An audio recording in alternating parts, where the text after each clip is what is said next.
All right, across the mortal realms, empires rise, gods scheme, ancient grudges refuse to die, and somewhere, an orc is trying to solve a complicated problem by hitting it with a larger weapon. Welcome to the Cousins Grimm, a podcast about Warhammer, its world, its stories, and the questionable decisions we make while pushing small armies across the table. I'm Drew, and joining me as always is my cousin Adam, Grand Alliance Destruction's most reliable diplomatic envoy. Hello everyone. I am Adam, and happy to be here and take a break from smashing very complicated problems with a very large mace. Well, of course, it's good to have you here, as we are the Cousins Grimm. And today, we're stepping through the realm gates into Aqshy, where the earth splits beneath marching armies, the skies glow with ash, and even the battlefield itself seems eager for blood. The new General Handbook, 2026-27, brings the fury of the realms of fire to the tabletop, with new battle plans, new tactical challenges, and more than a few rules that seem designated to reward anyone reckless enough to charge first and think later. So, Adam, as we get into the General's Handbook, which I know both you and I have been reading frequently over the past few weeks, what are your first impressions of what you've read so far? I I think for the most part it's been pretty much all good. I love the refresh. I love that they had kind of a strong narrative direction for it, which is basically like turn it up to 11 and make everything about anger and fire and explosions. So like not a lot of subtlety to it. I think the narrative that they've got going, I mean, there's a lot of chatter out there on like, what could be going on in the future with Age of Sigmar. Everything I read in the little lore bit to it, without getting into specifics yet. You just get the feeling from it that something big is going to go down over the next year, which makes sense because the new edition is going to be coming up at the end of that. So I'm excited. I think the biggest thing is like I haven't had as much time to get out there and do the tabletop games. I'm really eager to actually get started with that and play some of these battle plans because it does look like a lot of fun. So Yeah, no, I agree with you immensely on that. When we look at the rumors and well, really the rumor mill when it comes to Warhammer is always exceptional for every every gaming system that we look at, whether it's Age of Sigmar, Fantasy, or 40k. Um, yeah, but I agree with you. When we look at Aqshy, it is very passionate. There's flamboyancy to go on there with anger and spite, as we see in the rules with rage dice and things like that. Even the various bits of lore that we receive up front, talking about like the Hearthblood Sea and Onyx Gate and Snow Peaks, I think that the new rules and mechanics that have been released in this general handbook is going to be really interesting to play on tabletop. And you have a lot more experience than I do playing 2,000 point games on the tabletop and playing various people at the clubs that you do. How do you think that rage dice and the places of power, things like these cool new mechanics that are coming out where damage is being dealt, rage levels are rising, and you're having to spend these rage dice to do more damage or get these various buffs. How do you feel like that's going to affect your armies on the tabletop? yeah. I mean, I think like definitely for my first take when I saw the main rage dice mechanic, which its name eludes me for the moment, but it's basically you get an extra attack with your character if you spend a rage dice on it. And there's another one you can use where I think forget like takes damage points off the table or something, which could be very swingy. If you have those close ones where your guy gets killed by like one and you can like give it back. But the attack one, I mean, for anyone who has like big monsters, very swingy monsters, and like as you know, I my tabletop army is Gloomspite Gets, and I have Trug is like my big swingy monster. It's huge because it just makes it more reliable, that those huge bursts of damage they can do, you get an extra roll for it. So I'm building a Doom Diver catapult right now. It's the same deal, like an extra attack with that, which actually, you know what? I think it's actually melee only. So never mind about that. But I think, and that's the general take I've gotten from people is that, for the rage dice, it's the big ones are going to be the monsters because they tend to be more swingy because they don't have as many attacks. So I'm excited about that. The places of power. I think the biggest thing for me was what isn't there, which there used to be the place of power mechanic to obscure an objective. You had to roll to proc it, but that one, I mean, like one of the things that I roll with is like Scragrot, who's a wizard. He's a little squishy, so I could set up a defensive line. But if I'm facing a big band of elven archers, they could just drown him in arrows, and then he's gone. So that obscuring ability with that place of power was pretty clutch last year, and trying to make that kind of army work, and that's no longer the case. So I'll have to think about that. What I want to do there. I mean, I can always just stick him in a forest, but those were my two big thoughts with those things. So yeah, Yeah, I mean, you can always stick them in a forest or enshroud people in option arrows or B's. whatever you need to do, really. Stick him in a Um, forest or a mushroom forest, of course, preferably. yeah, yeah. I mean, anything that a gloom spite get would do probably on the daily, I think would be, well, yeah, something you'd want to do. Speaking of that, what do you think of the new mechanic? I know I brought this up when we were talking. I think it was earlier last week, but about the new mechanic they came out with for the place of power for Gloomspite gets with the shroud ability. I'm forgetting the name exactly, but it's Oh like my, that's right.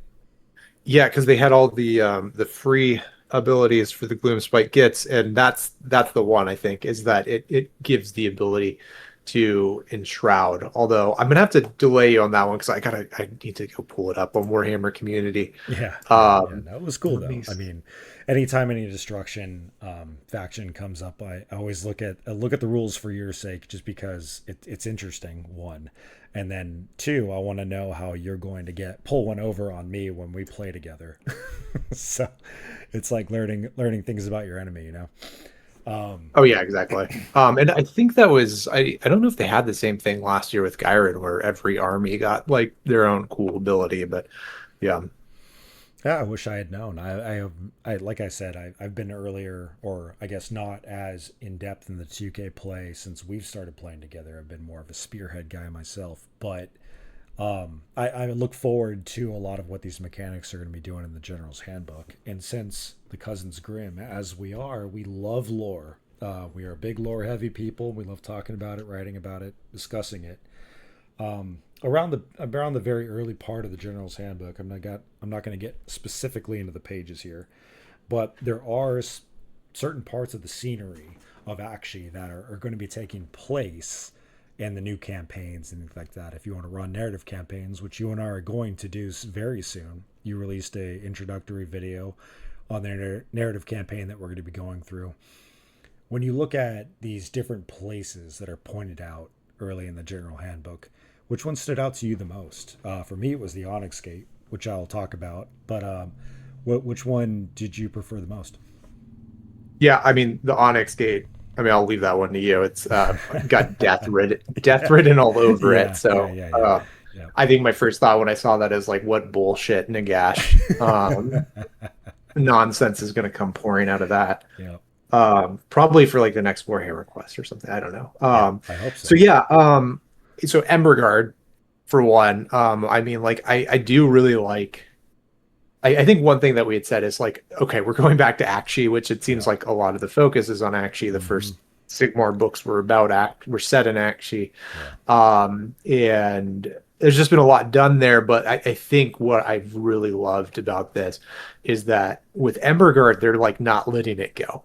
They're definitely leaning into the persistent narrative storyline of the city that's just getting hit by everything. Mm-hmm.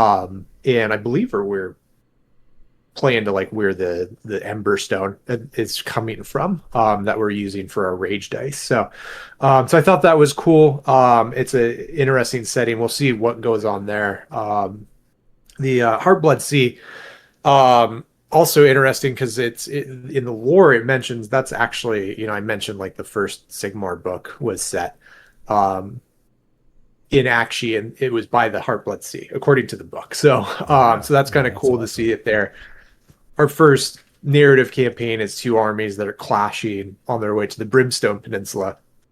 So it's kind of like going back to its roots, which I feel like there's some foreshadowing there, that it's all kind of coming back to the beginning. So um, I think from a destruction standpoint, the snow peaks were the most interesting. So it's the adamantine chain, these huge mountains. I don't have an army yet, but I have a lot of painted Winterleaf Sylvaneth. Yes, you do. And Yes, you do. I painted them to look like they're the Sylvaneth that got pushed up into the frozen dead mountains, and they've gone absolutely nuts. And so Yeah. that one is cool. I mean, it just, thinking of like having frost orcs or just ogres who are already kind of, there's part of them that's by definition like tied to the cold. Like there's just a lot there from a destruction standpoint. So I think, yeah, probably the Snow Peaks was my um, favorite new setting kind of introduced in this one. So Certainly, yeah. And then when we look at even a setting or I guess a physical place within Aqshy that's called the Snow Peaks. That's like you picture all these mountain volcanoes and fire and lava and all these things happening, and it's like, oh, by the way, there's snow peaks, and you're like, yeah, okay, and they started out very nice, right, very snowy, like the ski resort type thing, and then 1,000 years of warfare happened. So yeah. I mean, as is per usual in Warhammer, I suppose, but no, it's all very cool, and you're right to say that like Onyx Gate, how could it not reach my heart, my dead cold death faction heart, and my love of Nagash and all the armies that fall under him. I mean, the Onyx Gate is the one realm gate that they have where the Fire Slayers are trying to fight off the seamless undead that keep pouring through to try to conquer Aqshy. And it's just a total mess for everybody. Is really what it comes down to. Is it's just Nagash is like, hey, by the way, here's a portal, and go take over the realm of fire. All right, we're just gonna use this one, and everyone's not cool with that. Surprisingly, I don't know yeah, why the yeah. forces of actually just don't give it over to Nagash, because we all know he's the rightful ruler of everything. Come on, he's the god of death. Like, come on. Yeah, right. I mean, he wants to be the rightful ruler of everything, which is the problem with Nagash. So, Yeah, absolutely, absolutely. And that's why I love him so much. Don't tell any of the followers in Lethis for the cities of Sigmar that, but yeah, yeah, it's really cool. So there's some really great lore beats that we're seeing here in the General's Handbook. Some cool mechanics, especially with the faction or the rage dice that are coming through, and then each particular thing that each army can use to their disposal to get buffs and things like that. And so I was considering the place of power buff where you can take damage if you're a wizard or priest and increase your rage dice. I think if I was reading that rule correctly, and right. that could be a really niche mechanic where if you have a unit that's able to heal frequently, like so let's say every battle round they can heal, you can use that wizard or priest to just continuously take damage to build rage dice. But if you're a player like a Flesh Eater Quartz player, like I have been recently on our last game, those guys are rather squishy, and if they're not within the right build, you won't be able to revive them. So you have to play it. You have to play it very, very carefully. I think you have to set up specific screens or put your units next to places of power you know you can come back from, and really weigh those mechanics into your strategy to build rage dice, because I think that's going to be a huge mechanic moving forward into this next season. Right. Yeah, and I mean when you use them like on the attack, it gives rage dice to your opponent. Right. So you got to make sure it counts when you do use it. So and it's one of those things I'm sure like all the complexities of it, there's probably a lot of really smart people out there who can pick up on it quicker than others, but it really isn't until you start rolling the dice that you start to get a feel for how it all actually works. So Yeah, and I think we're going to get a very good chance to do that this weekend when we jump in and play our narrative game, which we'll get into a little yes. bit later. But when we look into like the different aspects of the rules and the narrative campaigns, battle plans, things like that, from what you've seen on the battle plans, especially like the battle tactics that come out, there's a couple specific tactics on there that are pretty interesting. And the one that I've noticed is the I've got to find it here. It is the surround the enemy. No, wait, no, no, no, no, no. Hold on. Quick pursuit. There it is. See, search every inch. That's the one I was looking for. Burning for vengeance. So Oh, this right. Yep. this Yeah. battle tactic is really cool.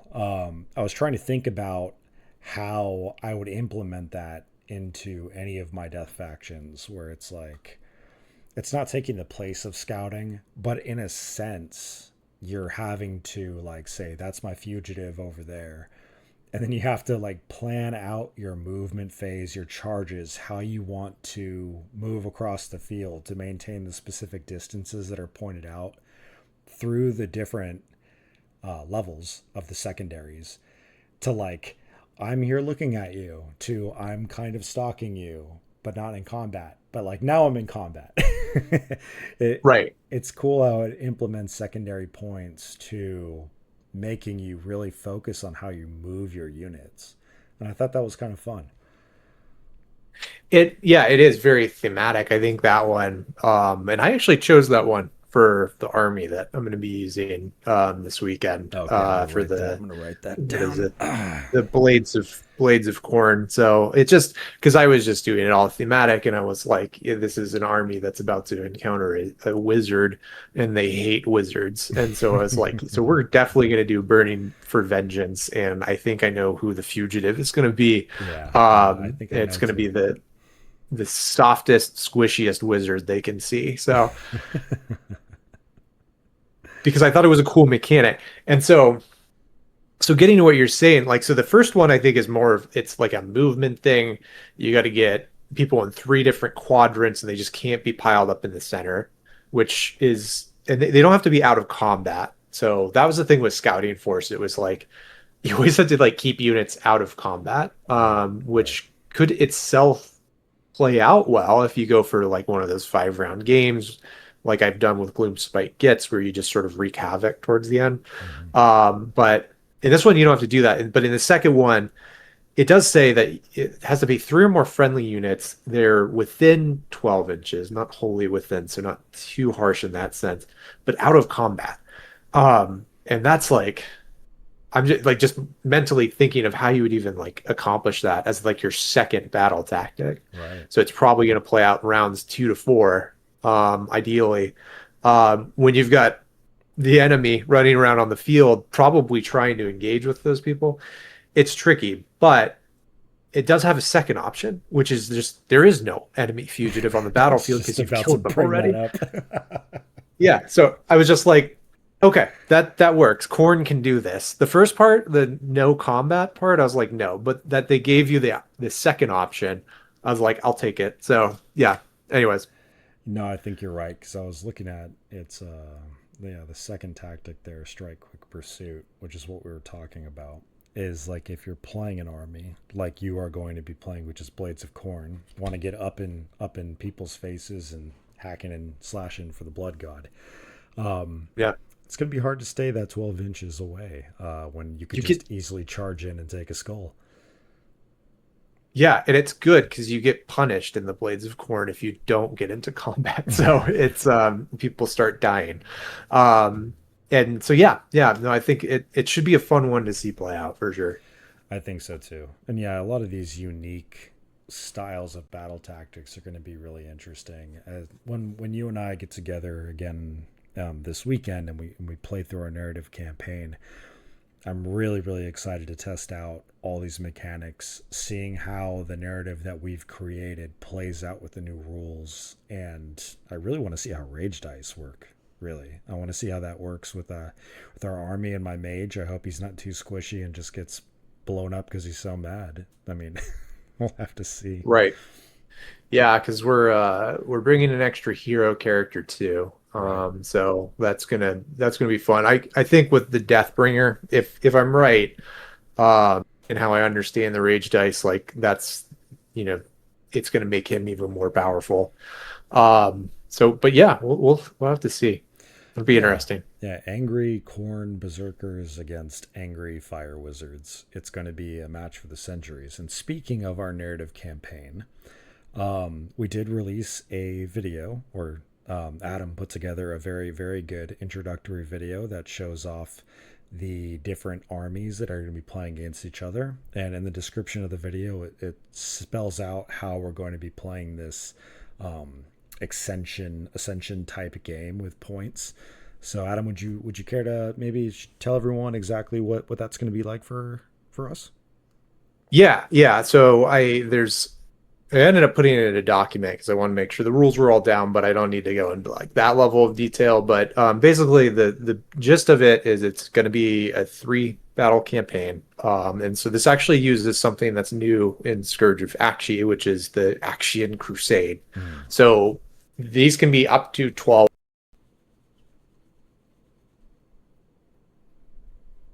One is like 5 battles, I think, and then the small ones are 3. So the one that we chose is actually the Heartblood.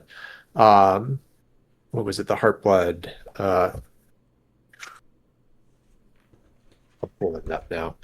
The Heartblood Offensive, Yes. which is the first one on it. And so how it works is they actually have sort of curated a set of battle plans. So we already know what the first one is going to be, Bloodstained Coast. But on top of that, so that's the stuff that's in Scourge of Aqshy, is just this sort of series of battle plans that we're going to play through narratively using the rules from Scourge of Aqshy. But we're going to have it do sort of an escalation style. So it's going to start with 1,000 points. So that I think partly also so we can get a feel for the armies that we're playing and for the rules. And then the next battle is going to be 2,000 points. So standard tournament sized armies. Probably the area where I think 2,000 points is where the game is best balanced presently and where they focus on balancing things. Yeah. And then the third one is going to be a 3,000 point battle. So I'm going to just kind of turn it up to 11 there. The in terms of like determining who wins, it's not going to be best of 3. The first game is going to be worth 1 point. The second game is going to be worth 2 points, and the third game is going to be worth 3. So if you lose the first two, you can still tie it by winning the third game, but it doesn't end in a tie. So if the game is tied on campaign points after that third one, these both have 3 points at that point. The winner is whoever's general is still left standing. And if both are still alive, then you play a sixth round. And if both are dead, either in the sixth round or at the fifth round, then it becomes whoever still has a hero standing. So then it turns into a total bloodbath because now all the heroes are trying to kill each other. And It's so one side fantastic. has one hero remaining and the other has 0. And if all the heroes kill each other in the same round, then no one wins. So there's no tie. I don't believe in that. So just everyone loses Yeah, in good. that scenario. But those are the basic rules. I think the last part is just to spice it up a little bit. On top of the 1,000, 2,000, 3,000 point list we're going to be putting together, we each can bring one Anvil of Apotheosis hero. And so for people who aren't familiar with it, Anvil of Apotheosis is a mechanic in Path to Glory. So in your battle tome, if you look up the Path to Glory section in it, each faction has one in the back. It has a system that you can create your own hero. It also has it in the Path to Glory campaigns. And so we're going to be making a hero there. In the first battle, they start out with a certain number of destiny points. And then each battle, they'll have more destiny points, so they grow stronger. And if their side wins, they also grow in rank, which gives them additional powers on top of that. So yeah, basically there's a lot of bonuses so that winning in the first 2 games does actually have a tangible effect in that the balance is going to shift. Your units are going to be stronger if they're more successful. But it's I think really it's just kind of a fun thing to have like a hero that we can follow through the story and see how it turns out. So, I agree. and you Yeah. actually had an interesting. You're going to do a sorcerer, right? I am. Yeah, I'm doing the Aqshian Pyromancer, the new model release from the Cities of Sigmar. So that's really what the hero of my, well, I guess my spearhead is going to be initially until I grow the army.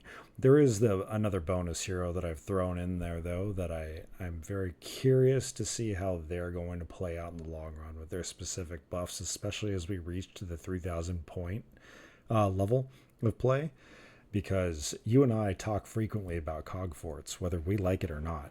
And Uh-huh. I fully intend to bring God for it. one. Yeah, I fully intend to bring one into play at some point. So I'm hoping this hero can bring that along as well.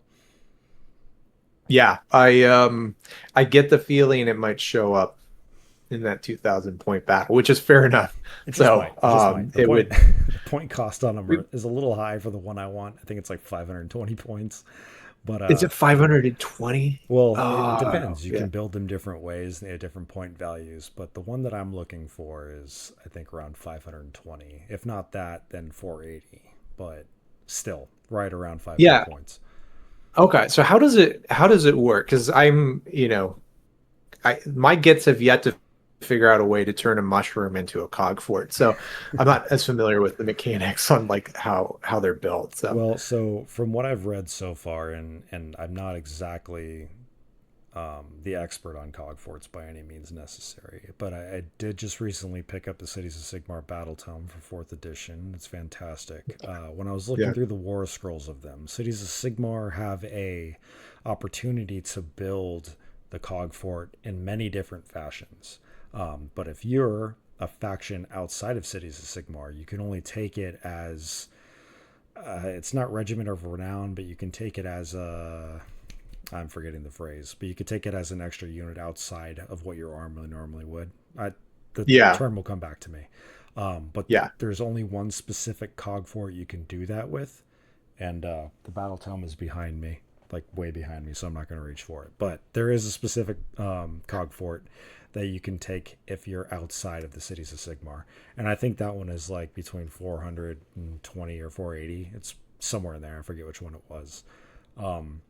So yeah, if you're playing a 2,000 point army, expect to spend a quarter of your points on a cog fort, which could be super cool, or not. I don't know. I would really love to see a Gloomspite gets giant mushroom tank war god machine on the field. I think that'd be super cool. Oh, I mean, I think I mean I've got a list of additions to my army I'd like to make. The Arachnaric spiders being one of them, but I Oh thought man. like, hey, why not stick a cog fort on the back of an Arachnaric spider? What could go wrong? Oh, definitely. Yeah, I was. I mean, it's hard not to want to build a cog fort for each death faction specifically, but I was like, what if I built Yeah. like just a death faction cog fort where it had like Night Haunt on it and Bone Reapers and ghouls on it and Yeah. bats and stuff for Soulblight Grave Lords. Like I could just make one general one, but then I was like, but then I'm losing the chance to buy four cog forts and kit bash them. Right. Yeah. I So mean, it's a Kitbasher's dream. I mean, like it's almost the most fun part is to think about how you would build your own faction specific cog fort because it just gets you thinking, right? Like how would an orc cog fort look like? Probably lots of goblin no what's and stuff like that. yeah, So yeah, yeah. it's just interesting to think about. I think for like the Sons of Behemoth, it would just be a giant rock, just one very tall rock, and that's the cog fort. It's thrown. Yeah, it's Yeah, that doesn't walk. It's just just one very it has big an rock. ogre behind it that picks it up and pushes it along. So it's Yep, yep, oh, I absolutely. love that. So there's a lot of fantastic things in this general handbook. I'm very much looking forward to our first game. Again, that's going to be put out this weekend, and get into this Yes. narrative campaign. And we're discussing maybe putting up a narrative side to the videos that we release as well for the live gameplay that we put out, and it'll be a script read summary of the battle that took place, but in narrative format for Adam's wonderful speaking voice and the way he narrated that introductory video.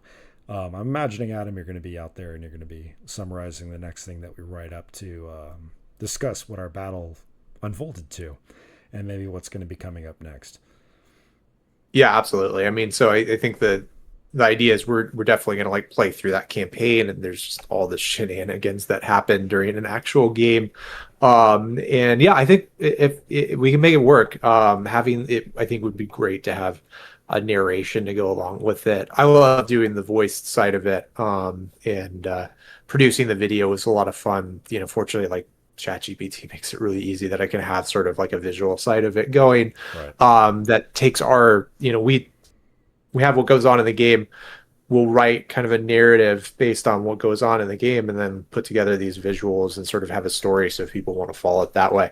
But yeah, so that's to come, and well, we should be recording this weekend, and I Yep. plan on putting it up on Twitch so you can catch us there to watch it live. And then we'll there then I got to edit that down, just take out, all the parts where we're like looking up rules and stuff like that. And then on top of that, we'll probably have like a narrative bit. So if you're watching that intro video and you're like, wow, that's really cool, and you're not sure what else, like what it's pointing to, we're getting there. So they're just kicking off things. It was meant to be exciting. It'll be even more exciting when there's an actual campaign behind it. So I'm looking It will forward to be. it. It will be. Yeah. Thank you for Yeah. explaining that because again, we're going to be putting out the live stream videos. We're going to be live streaming on Twitch so you can watch the game in real time, talk to us in real time. And then of course, once Adam does his magic, we'll get it up on YouTube if you want to watch it there as well without all the rules discussion and mechanics discussion. Just watch the game for what it is. We'll work on the narrative portion of it on the back end. And yeah, you've got a ton of different ways you can watch the content, watch the battle unfold between the Blades of Corn and the cities of Sigmar, and see who comes out on top, and see what this peninsula has in store for it. Who's going to be the rightful owner? Whether it's the flames of Sigmar or the axes and blood of Corn, we'll figure it out. It'll be the dice will only tell us what's going to happen once we do it. And they don't have any, unless you play an Marine Auxiliary for like a regiment around. They don't have the Stormcast to go crying to this time. That's So correct. There will be no Stormcast in this campaign. this is going to have to be the grown-up cities of Sigmar. They're on their own here. That's right. So Just people and some spells and some guns and swords and shields. That's all I'm bringing. No Stormcast. yeah, I think the Stormcasts are busy with the Skaven off to the east. So Aren't we all busy with the Skaven? I think everyone's busy with the Skaven these days. unfortunately, yes, that's 100% true. So Yeah. I think that's true in this battle tome that I went through. Like Yep. Blades of Corn have to deal with it like everyone else. So Absolutely. technically on the same side. That's right. That's right. Although I Okay. guess with Chaos, they're never on the same side, right? That they're Um. like the arch enemies of each other. Well, true. If you're going to talk about, I guess, what the 40K's version of the Great Game is, then yeah, I don't think any Chaos God or their factions that follow them are in any sense of the word on the same team. Right, yeah. And I think that is a Sigmar thing too, is the great game I was reading through. There was a bit about one of the, oh, I forgot his name. He's kind of like the fallen angel of Corn. Um, and I should know his name. But he was part of the great game, and it was actually Zinch that corrupted him. Scarbrand? Um, Scarbrand, yeah, that's it. Yeah. Scarbrand. Now he's just kind of like perpetually like battle crazed, bloodlusting across the world because yeah, Yeah. that's his fate. So Yeah. I don't know if his lore is supremely accurate from what I've read on the internet and heard from various other YouTube channels, or if it's just meme lore, but he's the one that went up to fight Korn, but like did it from behind and got punted across the warp or something. that was his, yeah, exactly. That was Yeah. his mistake. Korn wasn't upset that he tried to kill him, which makes sense. He probably actually would have been like, "That's my boy." Yeah. Uh, he was like, "You did it from behind, Right. Right. like like you tried to backstab me." Yeah. And that's what crossed the line. And then yeah, that was it for Scarbrand. So Yeah. yeah. So the moral of the story is don't be a Scarbrand if you are a part of the Blades of Corn, I guess. No, no. I mean, that is the lesson to learn. I think that's how I plan on playing them in the narrative campaign. Is the eye of corn is always upon them, which means charge, charge, charge. Which will be fantastic, I think, for one of the battle tactics I chose. We'll see if it works out, or if you plow through my front lines and my screens to destroy my wizard in the first game, and that'll be a short campaign. But we'll see. Yeah, yeah. It will be interesting to see how all that plays out because I think yeah. I like I said, I set it up so that it could be one side absolutely annihilates the other. It could be an epic uh, grind to the finish. So yeah. It could be. And with all that being said, I guess we've got one more plug tonight, and that is that we are releasing some music, some gaming music on the side It's on the channel as well. And that absolutely is, kick-ass music. So yeah, yeah. thanks. Yeah, it's put out by the Cousins Grimm, which is us, and it's under the playlist on YouTube called Grimtown. And it's 16-bit music inspired by old school Nintendo, Castlevania, Mega Man, X series, though that kind of style of music, but more of a gothic twist, a little grim, you might say. But yeah, if you're interested in that kind of music, go ahead and when you're by our channel watching our videos, just go ahead and click on that if you want a good listen. We'll be releasing new songs every week, and they'll just be up on the channel for you to listen to whenever you feel like it. And yeah, I mean that's really the last thing I had. Anything else Yeah. from you? Yeah. No, no, I was just gonna say, definitely check it out. Cousin Drew's being a little humble here. He's the one who produced the music, and he's very good at it. So, I was listening to it the first time this afternoon, and it's great. It's got retro. It just reminds me of a lot of things all at once, and just was kind of fun to listen to. It was, yeah, so excited about that, and more to come too. So, Well, thank you, thank you. Yeah, stop by, give it a watch, and we'll have more content coming to you guys soon. Again, we'll be trying to stream as often as we can. We're shooting for at least one stream a week, one video a week to about that stream, and then also trying to do a podcast or two every week along with a brand new song for Grimtown. So a lot of stuff we're going to be putting out every week as best we can. If not, we also post updates on Blue Sky. So if you want to see anything there and you're on that Blue Sky thing, then go ahead and check us out there too. Yeah, all these good things. Thanks for joining us for our first podcast. This has been wonderful. Thanks, Adam. This has been fun. this was a lot of fun. Yeah. And I will figure out what that special Gloom Spike gets ability is. We'll talk about it next time. Yeah, So, okay. We can absolutely talk about it next time. But for now, that's it for us at the Cousins Grimm. And thank you all for stopping by, and we'll see you next time.